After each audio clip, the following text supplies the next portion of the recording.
There's a city on the New Jersey shore where the casinos never close. The boardwalk stretches for miles, and the whole thing was supposed to be America's answer to Las Vegas. It was, for a while, then it wasn't. And the strange part is how slowly it all fell apart. Not in a headline moment, but in a long, grinding slide that most people still haven't quite registered. That's why Atlantic City is quietly dying, and no one's talking about it. America's playground, before the casinos, before the neon, before Donald Trump put his name on half the skyline, Atlantic City was simply a beach resort, and for a long time, one of the most popular in the country. The boardwalk itself was born in 1870 out of a very practical problem. A railroad conductor named Alexander Boardman, along with a hotel owner named Jacob Keem, proposed a wooden walkway to keep sand out of the hotels and rail cars. The city council approved it. Half the town's tax revenue that year went toward building an 8-foot wide plank walk along the beach. It seems like a modest start for what would become one of the most famous stretches of pavement in America. By the 1920s, the boardwalk had grown into something genuinely spectacular. Hotels lined the beach, amusement piers jutted out over the Atlantic, and the city had invented an entire identity as a glamorous escape for the East Coast middle class. The Steel Pier, which among other attractions featured a horse that dived from a 40-foot platform into a pool, drew enormous crowds. Stores sold saltwater taffy, which had supposedly been invented on the boardwalk in 1883 when a candy vendor's stock got soaked by ocean water, and the name stuck. The Miss America pageant started here in 1921, dreamed up largely as a way to extend the tourist season past Labor Day. It worked. Atlantic City was so embedded in American culture that when Charles Darrow designed the board game Monopoly in the early 1930s, using the city's actual street names, Boardwalk, Park Place, Atlantic Avenue, Marvin Gardens, it required essentially no explanation. Everyone already knew what those places meant, but the city that gave Monopoly its geography had trouble holding on to what made it valuable. By the 1960s, the crowds had dwindled. The beach hotels were aging. Suburban flight had hollowed out the resident population. One local joked in the early 1970s that you could roll a bowling ball down the boardwalk and not hit a single person. The city that had once attracted more visitors annually than anywhere except Las Vegas and Disney World was, by that point, closer to a ruin than a resort. The gamble that was supposed to fix everything. In 1976, New Jersey voters approved a referendum legalizing casino gambling in Atlantic City. The idea was to use casinos as a tool of urban renewal, to bring the crowds back, generate tax revenue, create jobs, and rescue a city that had been sliding toward irrelevance for 2 decades. When news of the referendum result spread, people reportedly danced on the boardwalk. On May 26, 1978, Resorts International opened its doors, the first legal casino outside of Nevada in American history. People lined up for hours on the boardwalk, waiting to get in. During its first 7 months of operation, the casino generated $134 million. New Jersey Governor Brendan Byrne was there for the ribbon cutting, and his words have a particular ring to them now. I think the challenge to Atlantic City is to take the momentum that exists this morning and keep it. For a while they did. The 1980s were an unambiguous boom. Caesars, Bally's, Harrah's, the Golden Nugget, casino after casino, opened along the boardwalk and in the Marina District. Donald Trump arrived in 1984 with Trump Plaza, or Trump-Ras Mayan, Trasquas, followed by Trump's Castle, and eventually the Trump Taj Mahal in 1990, which at the time of its opening was the largest casino in the world. By the late 1980s, Atlantic City was drawing tens of millions of visitors a year. The casinos employed more than 50,000 people at their peak and provided roughly 2/3 of the city's total tax revenues. By 2006, Atlantic City's land-based casino market reached its all-time peak, $5.2 billion in gross gaming revenue. That's the number worth remembering, because everything that came after it was a decline. The casinos from 1978 through 2006 took in more than $60 billion in cumulative gaming earnings. $60 billion flowing through a strip of boardwalk casinos over 3 decades. And the city around them had a 32% poverty rate and 1 functioning supermarket. That is either an extraordinary policy failure or exactly what you should expect from an industry that was never designed to lift its host city, depending on how charitable you feel. What the casino boom did not do, however, was fix the city that surrounded the casinos. The neighborhoods beyond the boardwalk remained poor, underinvested, and largely ignored. The average visitor to Atlantic City in the 1990s stayed less than 6 hours, just long enough to gamble and go. The casino money flowed through the buildings and largely back out again, with relatively little landing in the hands of actual Atlantic City residents. As local NAACP leader Pierre Hollingsworth put it, "We're a small city, but we have big city problems." That tension, glamour on the boardwalk, poverty everywhere else, would define the city for decades. The other thing that didn't happen was meaningful reinvestment in the city's actual fabric. The state had promised that casino tax revenues would fund urban renewal. What happened instead was more complicated. Casino operators got generous tax arrangements. Developers tore down historic hotels, including the ornate Marlborough Blenheim, demolished in 1979 to make way for Bally's, and replaced them with bland towers designed to keep visitors inside and spending. Atlantic Avenue, the street that runs parallel to the boardwalk, never got the shops and restaurants and street life that were supposed to materialize. The casinos were self-contained worlds, and they were designed that way on purpose. The slide begins. The casino revenue peak in 2006 was followed by 9 straight years of decline, 9 consecutive years of falling revenue, and the industry was losing ground before anyone had a full explanation for why. Part of it was the Great Recession of 2008, which hit discretionary spending hard, and from which Atlantic City never fully recovered its footing.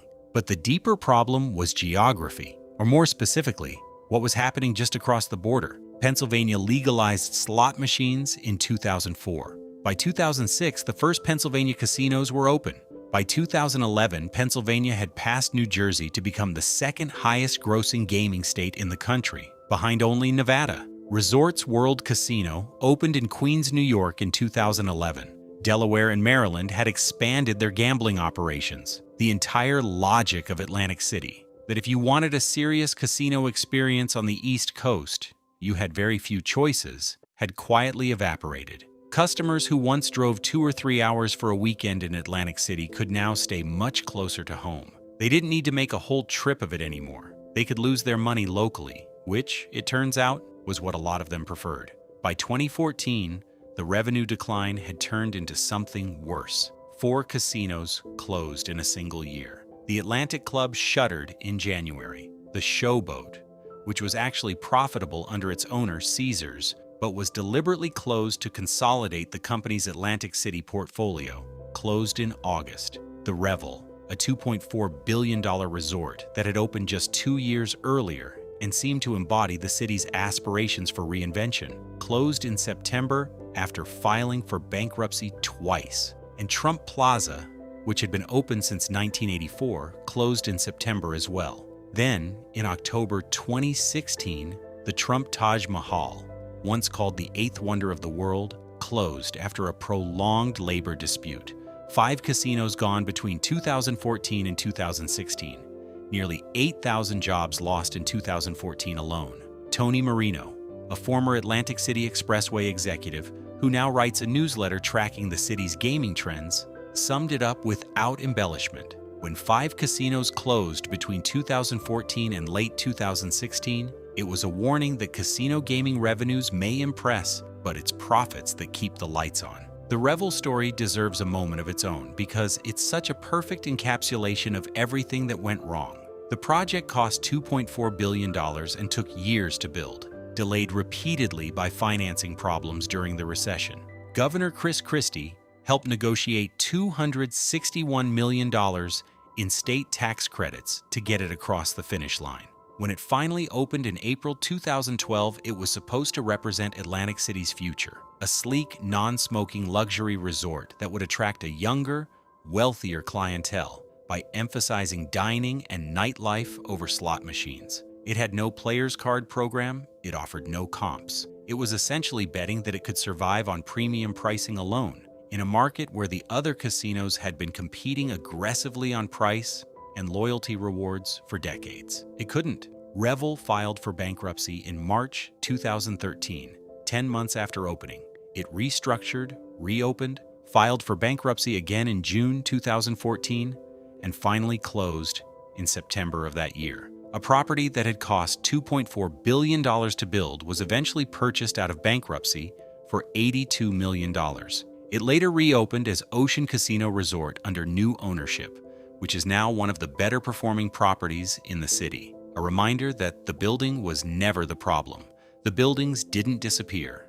They just sat. The Atlantic Club became a hollow shell that passed through several owners and a series of failed redevelopment plans that went nowhere. The Trump Taj Mahal was eventually reimagined as the Hard Rock Hotel and Casino, which opened in 2018 and became one of the better performing properties in the city. But the scars from the closures, the empty lots, the shuttered facades, the abrupt unemployment of thousands of workers in the sun left marks on Atlantic City that didn't fade quickly. The city behind the casinos. Here's the part of the Atlantic City story that gets skipped over when people talk about casino revenue and competition from Pennsylvania. The actual city, the residential neighborhoods, the schools, the grocery stores, was in a state of crisis that had almost nothing to do with what was happening on the boardwalk. Atlantic City's poverty rate stood at roughly 32% as of the most recent census data. That's more than triple the national average. The median household income sat at around $41,000,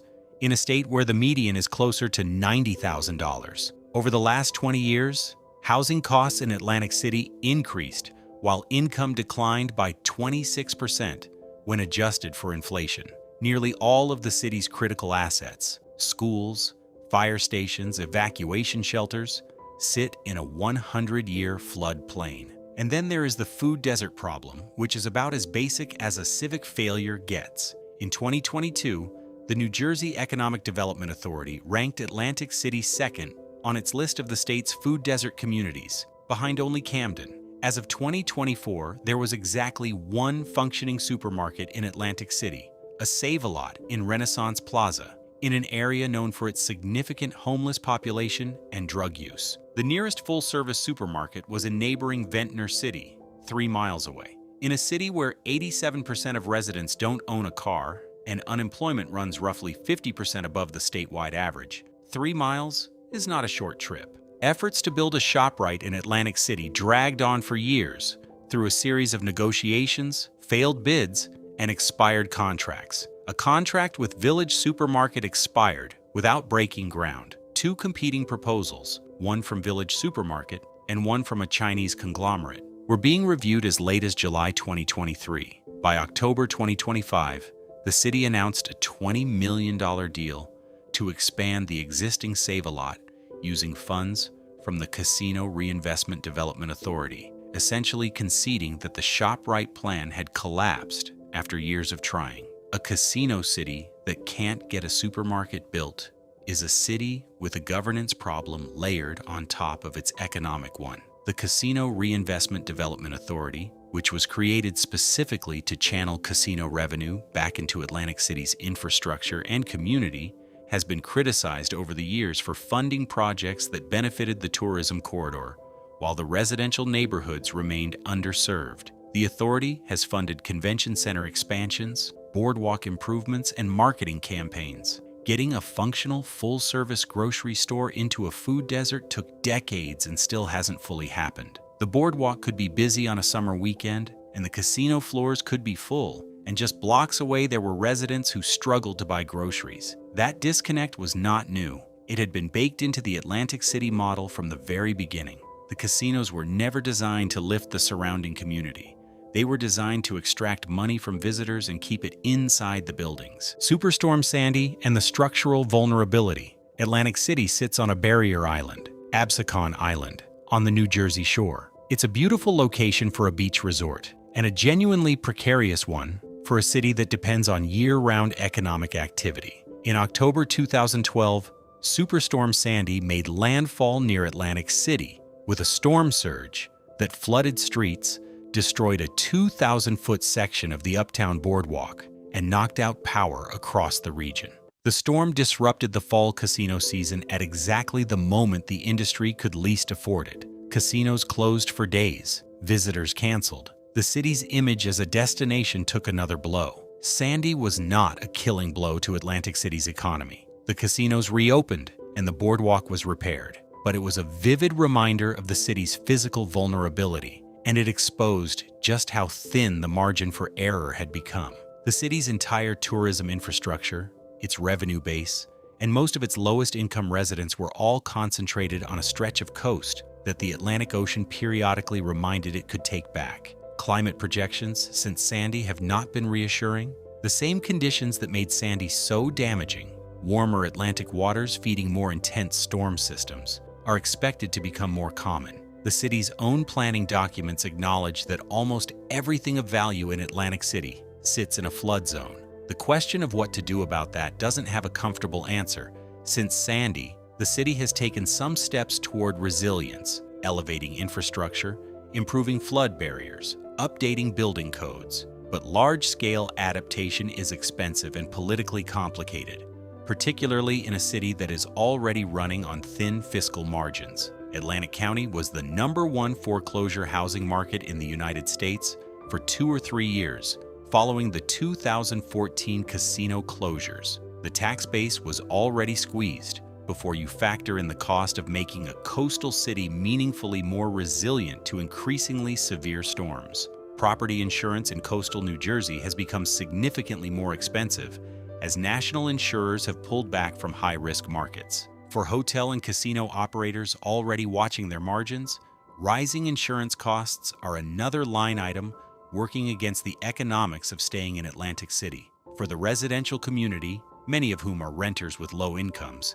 the implications are more direct. Online gambling ate the casinos from the inside. In November 2013, New Jersey launched online casino gambling. It was one of the first states in the country to do so, and the logic made sense at the time. If physical casinos were losing customers to Pennsylvania and Delaware and New York, maybe Atlantic City could expand its reach digitally, drawing gamblers from all over the state rather than just those willing to make the drive. It worked. Online gambling in New Jersey grew steadily and then explosively. In February 2025, for the second consecutive month, online casino revenue surpassed brick-and-mortar casino revenue in New Jersey. Sports betting handled $988.9 million in wagers that month, with only $39.3 million of that placed in person. In 2023, internet gaming generated $1.9 billion in gross revenue for New Jersey, a 15.7% increase over 2022.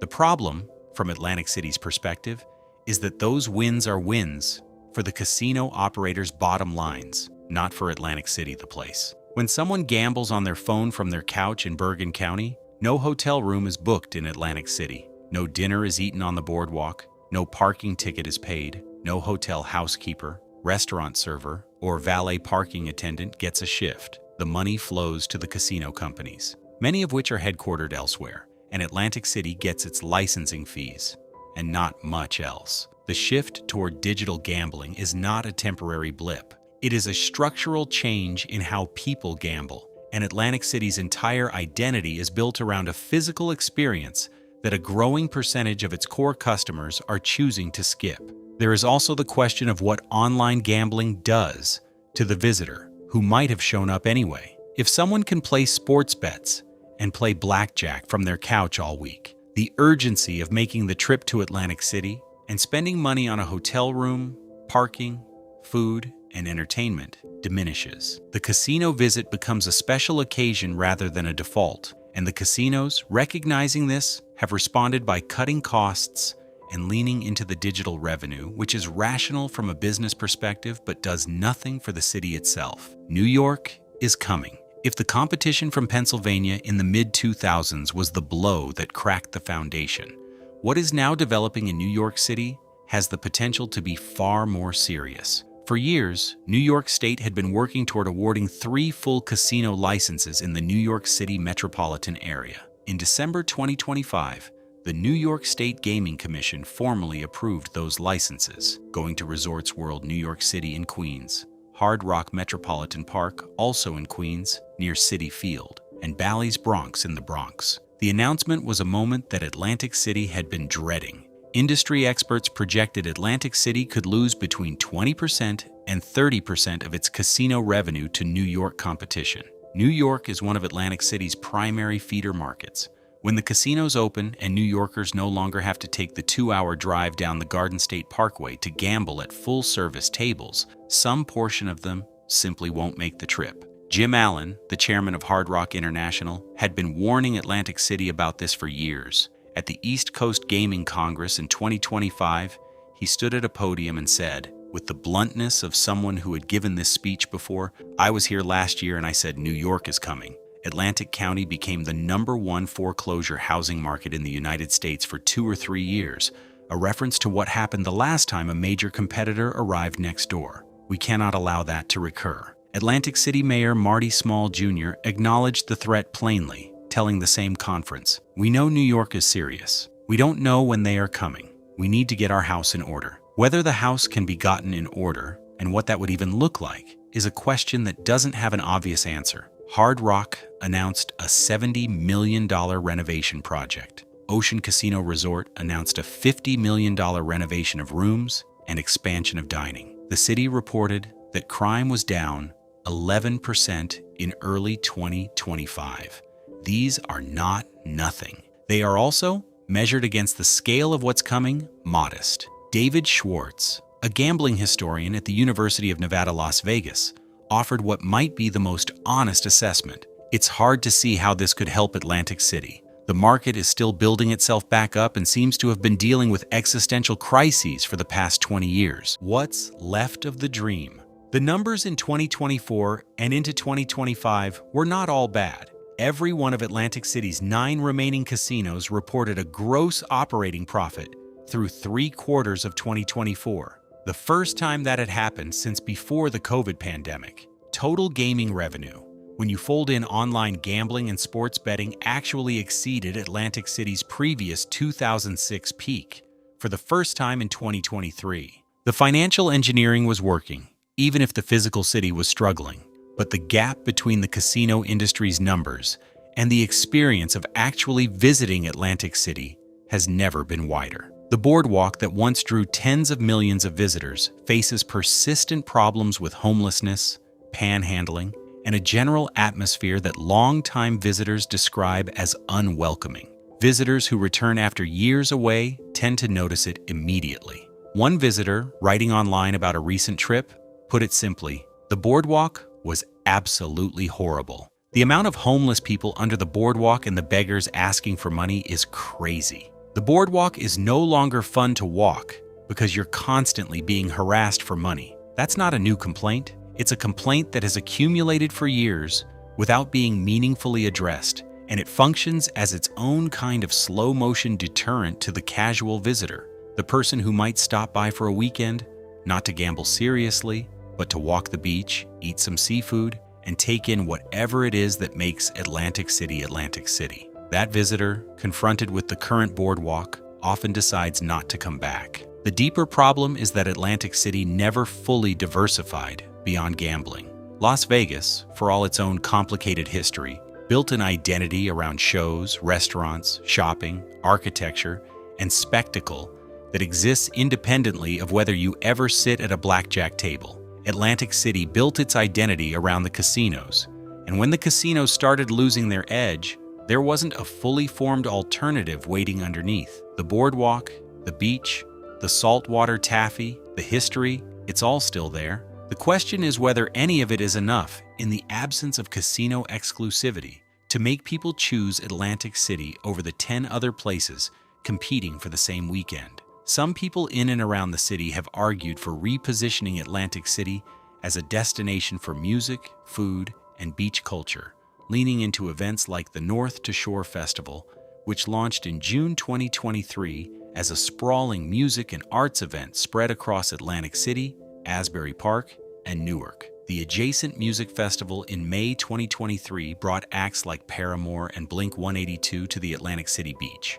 which on a clear summer day is genuinely spectacular. These aren't small ideas, but they're also competing against every other city on the East Coast that is simultaneously trying to be the next great destination for live music and food culture, And Atlantic City doesn't start with any particular advantage in that race. The Hard Rock brand, by occupying what was once the Trump Taj Mahal, brings its own built-in identity. Rock memorabilia, concert venues, a brand that exists independently of Atlantic City's history. That's been a meaningful draw. But one well-branded casino can't carry an entire city's reinvention on its own. Atlantic City has been dying and recovering and dying again in different configurations for most of its history. The boardwalk itself was built to solve a mundane problem and became one of the most iconic structures in American life. The casinos were supposed to be a rescue and turned into something more complicated. The online gambling pivot saved the operators and hollowed out the physical city at the same time. Now New York is arriving with its own casinos, and the cycle that Atlantic City has been living for 2 decades is about to accelerate. Whether the city finds a way through this one, whether the renovations matter, whether crime stays down, whether enough visitors keep showing up for reasons that have nothing to do with slot machines, is genuinely uncertain. What's not uncertain is that the problems are real, they've been building for a long time, and the window for addressing them is narrowing.